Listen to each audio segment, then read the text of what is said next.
Shiva Sarveshwaraya Shambho Shambho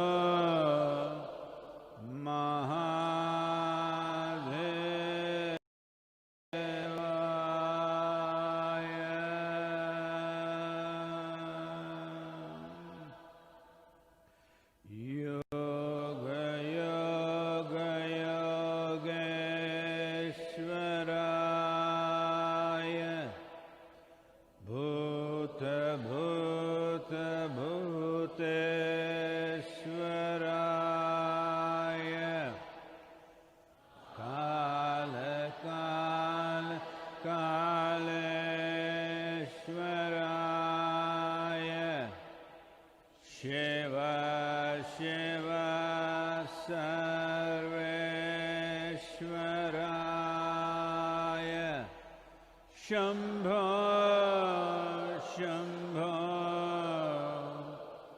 Mahadevaya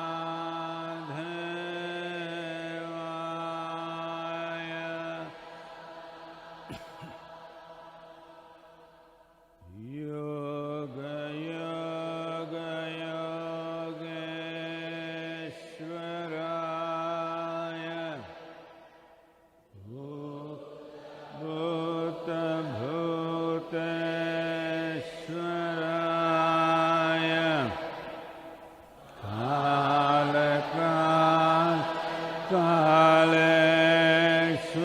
Kaleshwaraya Shiva Shiva Sarveshwaraya Shambho Shambho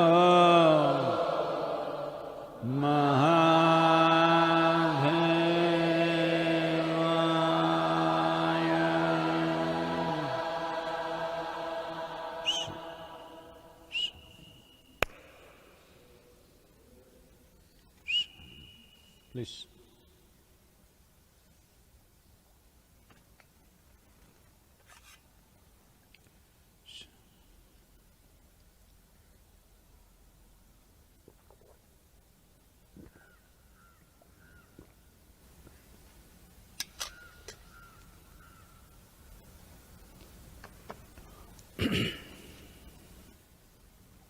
Namaskaram, wherever you are.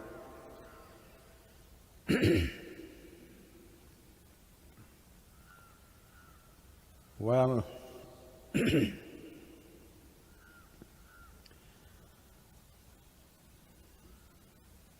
as all of you should already know that the numbers of infected people in India has largely remained in control for the population that we are. 735 is not a very bad number, but there is a bit of a lacuna in that, because confirmed cases means they went into testing about a week ago. So it takes 6 to 7 days for it to be confirmed. So it could be little more than that, but compared to many other countries, it's very much in control. I think we went into the lockdown at an appropriate time before it became community spreading. Still, wherever these confirmed cases are, we are able to trace down from where it came. Most of them have traveled abroad and come. But in many other nations, unfortunately, it is just going crazy. Well, even the Prime Minister of United Kingdom is confirmed with coronavirus right now. Prince Charles is confirmed. So across the island it is spreading. New York City is over 10,000 people. So in United States there is partial lockdowns, I think. They have an advantage of space which UK may not have.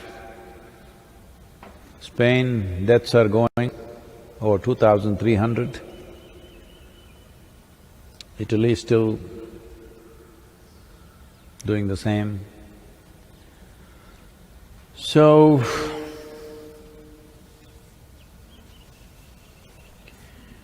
this is a situation, but we also know that a whole lot of people will recover. But the problem will be that in a given society or a nation, if too many people go into infection state, it'll be impossible for any nation to provide necessary medical assistance that they would need. That is when people will start dying in large numbers. So that's what we are trying to prevent with this lockdown. And there are strategies in India that even if they relax it within the state, between the states, the lockdown will continue for a more period of time probably, because they want to break the chain of infection that's happening. If a certain number of people are infected in a city, after that, stopping it from not touching others is very difficult. There are tragic instances where yesterday a health worker in Atlanta, I think 42-year-old lady, she's been working in a hospital, she went home and she died. A 4-year-old child was next to her, nobody else in the house, and she just died of corona. So these kind of tragic stories are coming. So I want every one of you, in whichever way you can communicate, ensure that everybody maintains physical distance and you should not be the cause of the problem. That much you must take care. Well, those of you who are always little lazy, that you always cursed about going to work, those of you who are thank God it's Friday kind of people, this is your time. At least have a good time for 3 weeks or 4 weeks or whatever it turns out to be. The economic packages are being unfolded both in United States and in India in a big way. Everything is being pushed. It's almost like for 3 months we did not live, that's how it will be. And we again came back. It's like the Gulliver experience, but only 3 months. So, the most important thing is that people don't become fearful and start doing stupid things. People don't become fearful and start running on the streets. Very important that all of you maintain your physical and mental balance. It's a great time to address ourselves. When I look back and see, in the last 3 decades or nearly 4 decades, never, or in my whole life, never I got 3 weeks where I can do something with myself. It never happened. So here I am. So I want you also to make use of this in the best possible manner. 3 weeks is a lot of time. If we put enough effort into 3 weeks, we can come out physically stronger and fitter, mentally more stable and with more potential. Energetically and spiritually, we can do many things in 3 weeks full-time work. Well, many of you have attended programs and you have seen in a 2-day program or a 4-day program, life has taken a huge shift. 3 days of Bhava Spandana, life got turned upside down. So this is your time to do your thing, that you become a life that will soar. Yes, let us not complain about anything and everything that comes our way. The virus is doing its job, we must do ours. This is important. We don't do virus's job, we do ours.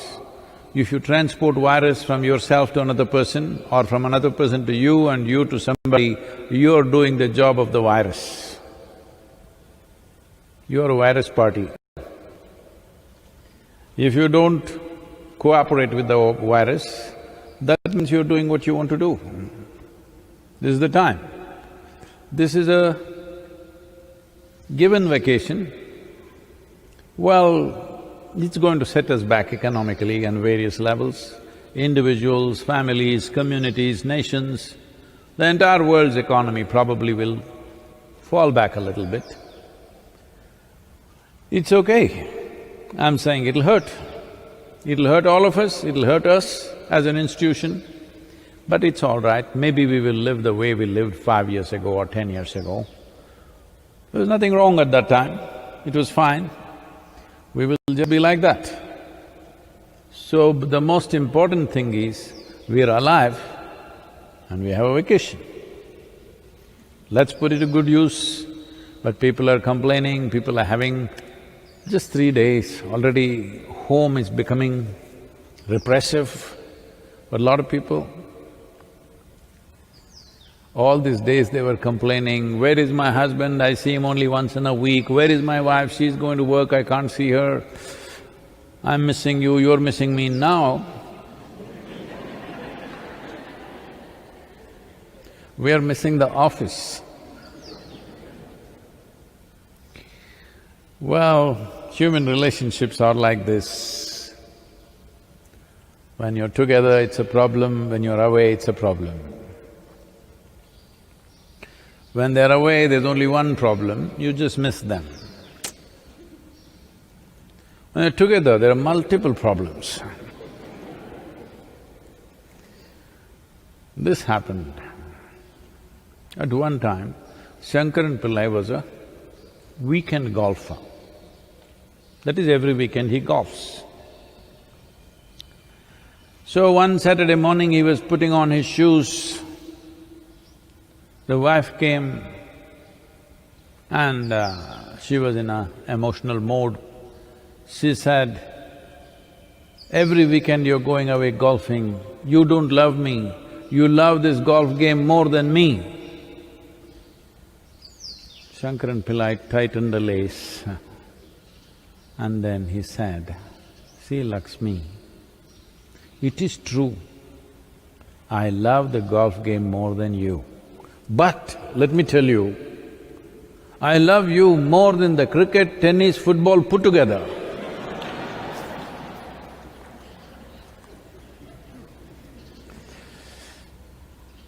So, it's time. It's time we address who we are, what are we made of, what is our limitation. It's time to address that. So this is a good time for that. Let's not fool ourselves, fanciful ideas that you picked up in romantic novels and movies and stuff. It's time we address who we are. We got issues. If you got issues, we must face them. We think the issue is somebody else. No, we've got issues as people. Time to face them. Very, very important. If you could do it every day, on the fly, doing all the work, that would be fantastic. But if you could not do that, this is a time when you sit by yourself, all the troubles you're having, obviously yours. The boss is not around. You can't blame it on him. The traffic is not bad anymore, you're not even there. You can't blame it on the traffic, why you're freaked? You don't have to go to office on the time, so you can't blame it on that. You're sitting at home and freaking, obviously it's you. It's time to address that. Human relationships become what they become mainly because most people think the other person should be the source of my joy. No, it's your business to see that you are the source of the joy, for the other person. Everybody is always wanting to meet that wonderful person who doesn't exist. Actually, I have enough experience in life, I'm telling you, such a person doesn't exist. Because even, today everybody, at least in India, people's idea of the most beautiful and wonderful human being is Krishna. He dances, he sings, he loves and fantastic he is, all right? But his wives were complaining endlessly during their time. So even his wives were complaining because you always think somebody else has to be wonderful. It's time, these 3 weeks is a good amount of time that you become that wonderful person that you're aspiring to meet. You become that wonderful person that you're expecting everybody else to be. This is your chance. If you become that wonderful person, well, others also can enjoy it, but above all, you enjoy it. That's the most important thing. If you sit here, if you are a wonderful human being, you enjoy this. Well, others also can enjoy it, that's wonderful. But if they are not around, you enjoy being a wonderful human being. You are in the company of a wonderful human being always. This everybody must do. And now this virus has given you this possibility of 3 days at home. Good time to do it. A few of you at the ashram, rest of you at home. Good time to do it. Very good time. Let's make use of this. Question? Sadhguru, the first question is from S. Upadhyay. Namaskaram, Sadhguru. While speaking about Dhyalinga, you had mentioned that you can access it from anywhere. From the past few months, I have a very intense longing to experience your life presence 24/7, wherever in the world I may be. Could you please give me a method to make this possible? What is your understanding of live? You want me on the web all the time? Because today live does not mean I'm alive. Live means I'm online. So, let's understand this.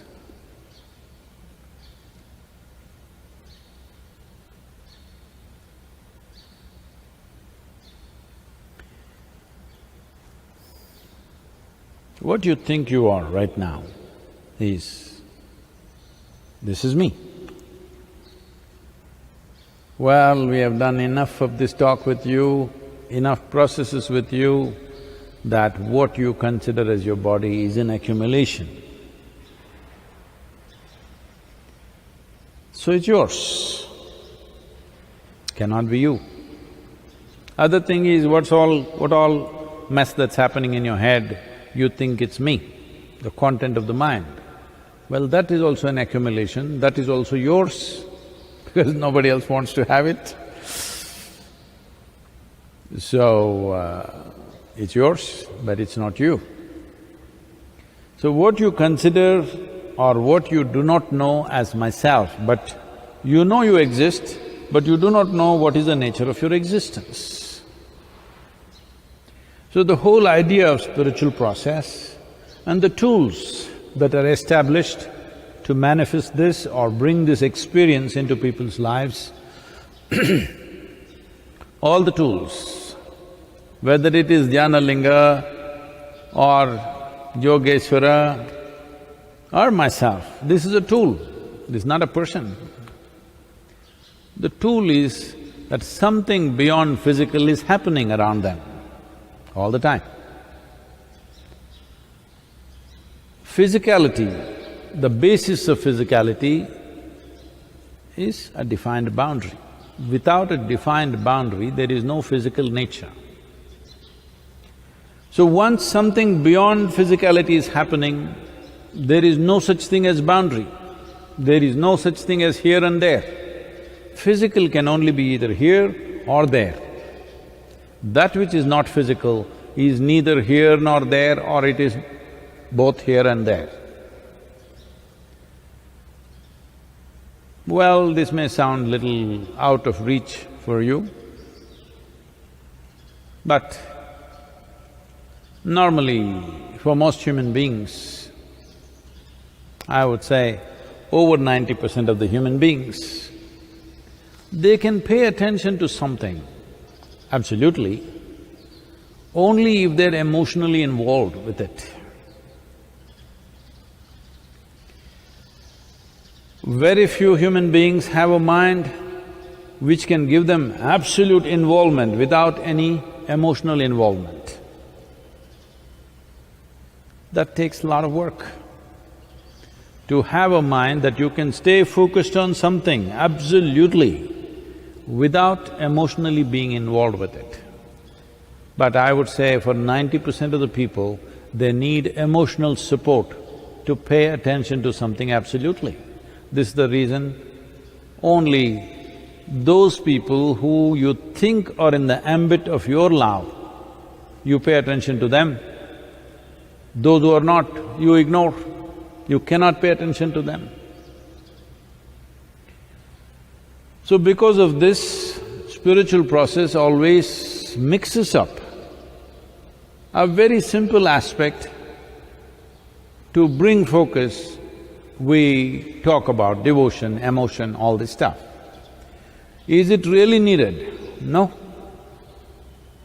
If you could simply, absolutely be, you don't need any emotion, you don't need any devotion.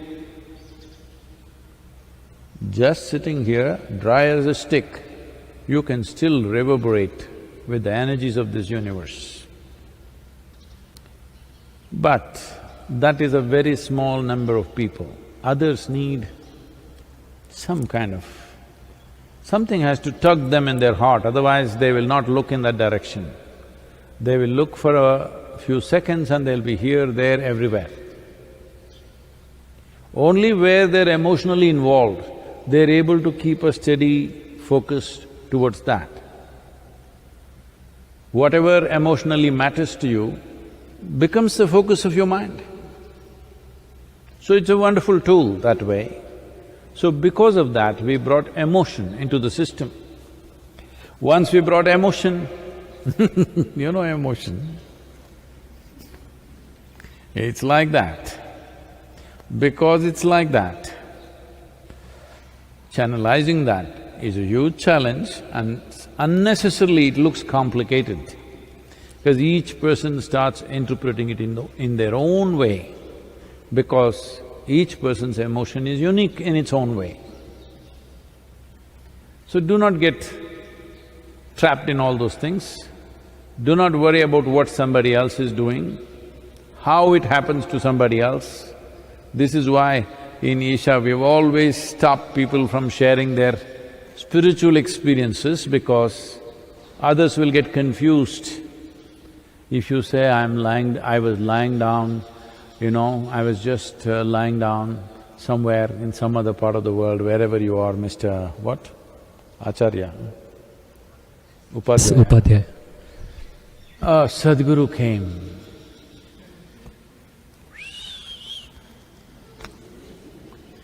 And so much trouble for me, because all kinds of people now will start saying, Sadhguru came and did this, Sadhguru came and did that. Usually it starts with good things. Then after some time, every nonsense that they do, Sadhguru. Right now it's happening to God. Fortunately, he is not here, so it's okay, you can blame him for any damn thing, but you can't access him, so I'm saying at least you cannot punish him, so it's okay. For everything, all the nonsense that happens, I think God wills like this. That's why I'm doing all this idiotic stuff. Now once this thing gets focused on a living person like me, phew, too much trouble. Well, can we make the presence be available wherever you are? Of course, otherwise what's the point? Then it'll be just talking spirituality. Talking spirituality can be inspiration at its best and entertainment at its worst. That's all it can be. Talking about it, talking about it, talking about it. Inspiration is needed in the beginning. But if you need inspiration throughout your life, you're a lost case. Inspiration it's like ignition. Got the engine started. Once you have the engine started, if you keep turning the ignition, it makes ugly noises. Same will happen to people. Once they're sufficiently inspired, there is no need to go on inspiring them, they will become fanatics. If you go on inspiring people, they will become madcaps who will do most illogical and terrible things in the world. Too much inspiration. Inspiration is like ignition to get somebody started, a little bit push. After that it's over. After that, they must have processes and methods with which they can access. More than anything, somehow, whichever way, involvement. So we are talking about a consecrated form like Dhyana Linga, or myself or yourself. When we initiated you, I have spoken about this, but largely we are avoiding talking about it. We are still calling Shambhavi as initiation. It's not really an initiation because nothing is given, it's a kind of a consecration. All you have to do, your daily practice, it is not like Shakti Chalana Kriya or Shunya meditation where there is a specific process. Here, all you're doing is, it's like sweeping the temple. People every day are sweeping Dhyana Linga temple. They're not recharging Dhyana Linga or doing something. There are no rituals, there are no processes, just sweeping the temple, keeping it clean. This is all you're doing with Shambhavi. You are not doing anything to boost yourself, just keeping it clean because it's consecrated. If you don't keep it clean, suppose if you do not keep your window panes clean, suddenly even the sun doesn't seem to be bright enough. Even the sun is not bright enough because your window panes are not clean. Or you got a cataract, suddenly even the sun is not bright enough. This can easily happen. So all you have to do is keep it clean. Sadhguru, I'm doing my practice once a month, once a day. I'm just being mean, just like that, it's a holiday.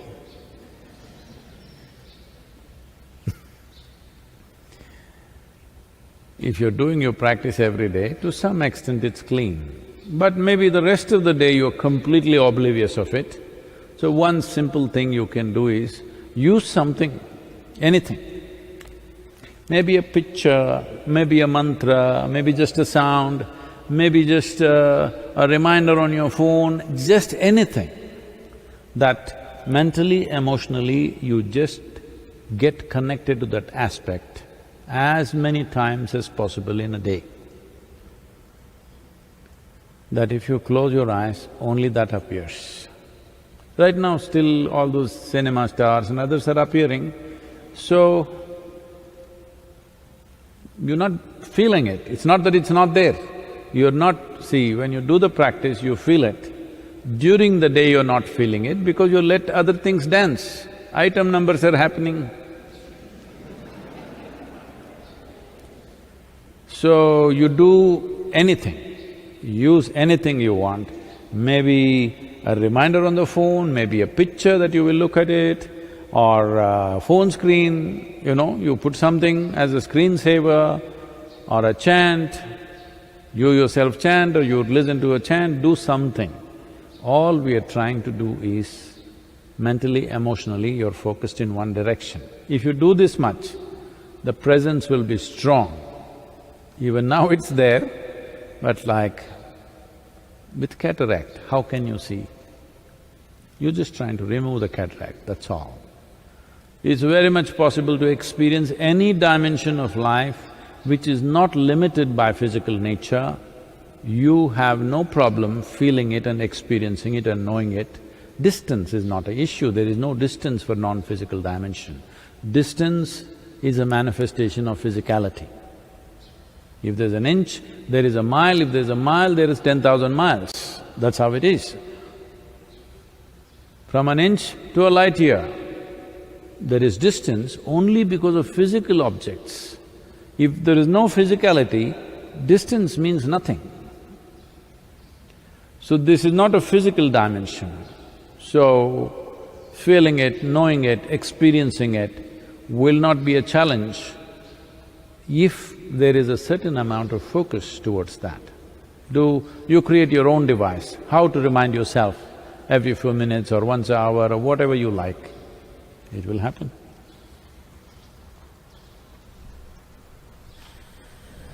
Sadhguru, the next question is from Sonia.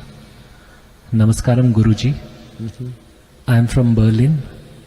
With increased silence outside, inside noises are becoming very noisy. Could you shed some light on inner vibrations and the inner sound? Whoa! In Berlin? Usually people don't call me Guruji because Guruji is a honorific. I'm very embarrassed with such things. Sadhguru is a description. Just like saying an orthopedic or an ophthalmologist or a gynec or a neurologist, just like that, Sadhguru is just a description. I don't mind the description because it says an uneducated guru. Nobody comes and confronts me with scriptures because they know anyway I don't know it. Just to ensure that we don't spend time trying to debate, discuss something that we have no clue about and we have never bothered about. But Guruji is a honorific. Don't do that to me. I've lived in a certain way, in the sense I've lived in such a way that people around me are always confused. What the hell is he about? It's very important for me because if they make any conclusions, then it's very hard to work with them. Confusion means at least you realize you don't know, which is good. If somebody comes to know by a very deep experience, that is fine with me. That's another state. But drawing nice conclusions about somebody is not necessary, drawing bad conclusions about somebody is not necessary. So all honorifics come from this, that people draw positive conclusions about somebody. The value of who I am is only when you simply look at me without any conclusions, you will see, you will be so thoroughly confused.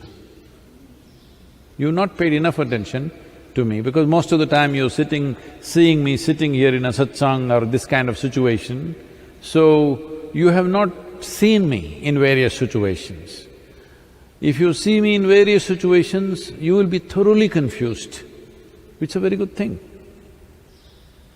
That means you are unable to draw a conclusion, because conclusion is death. Conclusion means no more possibility. If you draw a conclusion about me, unknowingly, as a seeker, you will draw a conclusion about yourself. That means seeking is over. Once you draw a conclusion, where is the seeking? You calling yourself a seeker is absolutely meaningless. About the vibrations in Berlin, well, outside vibrations have stopped, is that what she's saying? Oh, the automobiles are not thundering around. Well, I also like to drive and ride, but it's all right. Maybe every year, we should think about this really as a world, as a generation. Every year, 3 weeks, no automobiles on the road, everybody stays home. Hello? What's the problem? Nothing will happen. Everybody at once, turn off every damn thing in the world, like school children break for their vacation, all human beings take a break, oh, every other creature on the planet will celebrate.